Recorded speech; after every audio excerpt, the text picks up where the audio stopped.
नमस्कार दोस्तों, 5 अगस्त को उत्तराखंड के उत्तरकाशी डिस्ट्रिक्ट के धराली गांव में खीरगंगा नदी में अचानक से क्लाउड बस्ट आ जाने के कारण फ्लड और लैंडस्लाइड जैसी कंडीशन बन जाती है।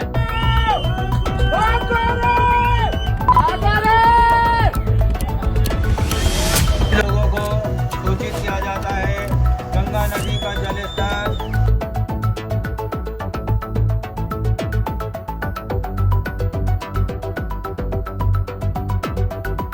अभी तक के इन्वेस्टिगेशन की माने तो करीब 4 से 5 लोगों के मारे जाने की खबर है।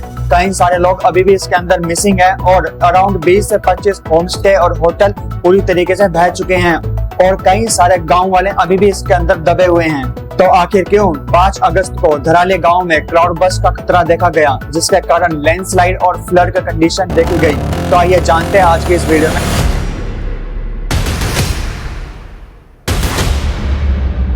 दरअसल उत्तरकाशी डिस्ट्रिक्ट की लोकेशन हाई एलिवेशन पर है, जो 800 से 7000 मीटर की ऊंचाई पर लोकेटेड है।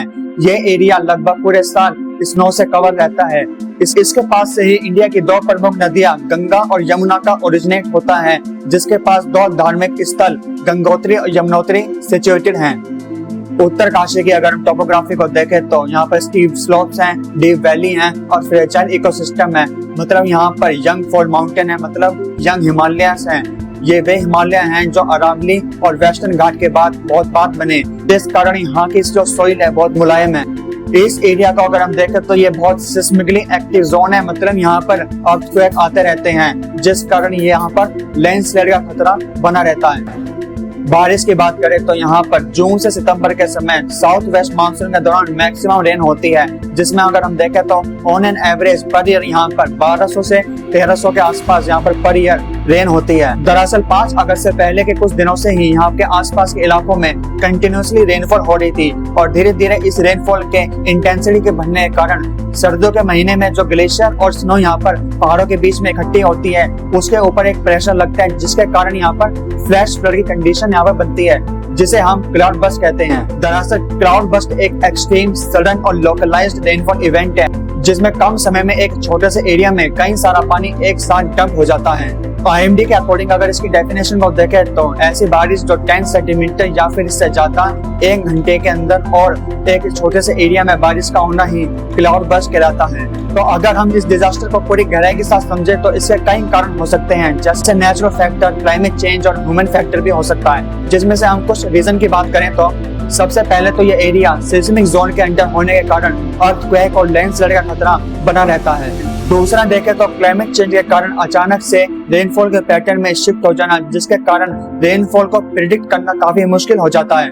तीसरा देखें तो अनप्लान्ड वे में रोड्स का, टनल का, डैम्स का कंस्ट्रक्शन करना, जिसके कारण माउंटेन्स की टोपोग्राफी बदल जाती है। दरअसल ये माउंटेन्स इतने कमजोर नहीं थे, पर समय समय पर हैवी मशीन्स का यूज होने के कारण ये माउंटेन्स की टोपोग्राफी बिल्कुल बदल गई, जिस कारण यहाँ पर लैंडस्लाइड का खतरा बना रहता है।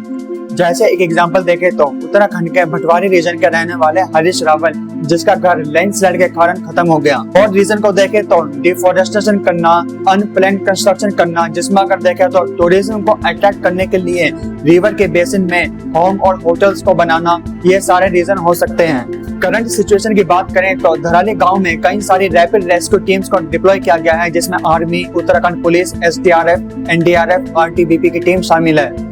अभी तक बताया जा रहा है कि करीब 250 के आसपास लोगों को रेस्क्यू किया जा चुका है और अभी भी ऑपरेशन जारी है। IMD के अकॉर्डिंग उत्तराखंड और इसके आसपास के इलाकों में आने वाले दिनों में हैवी रेन अलर्ट जारी किया है। सोल्यूशन की बात करें तो हमारा अर्ली वार्निंग सिस्टम बहुत मजबूत होना चाहिए, जिसमें हम आसपास के लोगों को समय से अलर्ट कर सकें और वेदर फोरकास्ट अच्छी तरह कर सकें। डिजास्टर रेजिलिएंट इंफ्रास्ट्रक्चर बनाना चाहिए, जैसे रोड, ब्रिज, बिल्डिंग जो डैमेज में काम आ सके।